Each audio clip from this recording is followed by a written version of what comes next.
नमस्कारम. Businessman जो असतो त्याच्या मनामध्ये बरेच थॉट असतात, आयडिया असतात, एक चांगले विचार असतात. पण ॲक्शन घेण्यासाठी त्याच्याकडे ती टीम नसते, सिस्टम नसते, किंवा तो वेळ नसतो, किंवा तो पैसा नसतो. तर please try to understand there is a gap between thinking and doing. There is a gap between thought and action. आणि काल आम्ही डिस्कस केलं की हा थॉट अँड ॲक्शनचा गॅप खूप मोठा पण असू शकतो, की तुमच्या माइंडमध्ये आयडिया तर आली पण ॲक्शन घ्यायला तुम्ही खूप लेट केलंय.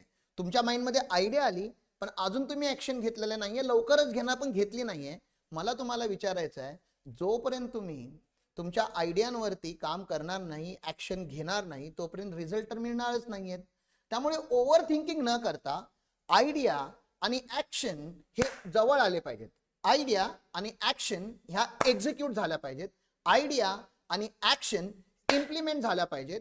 आणि ज्यावेळी आयडिया आणि ॲक्शन इम्प्लिमेंट होतील त्याच्यावरती आपण चर्चा करूया ना, की त्याच्यातून रिझल्ट कसे आले पाहिजे होते, रिझल्ट का नाही आले, रिझल्ट अजून बेटर कसे होऊ शकतात. पण हे तेव्हाच होऊ शकतं ज्यावेळी बिझनेसमॅन आयडिया आणि ॲक्शन इमिजिएटली इम्प्लिमेंट करेल आणि त्याला रिव्ह्यू करेल.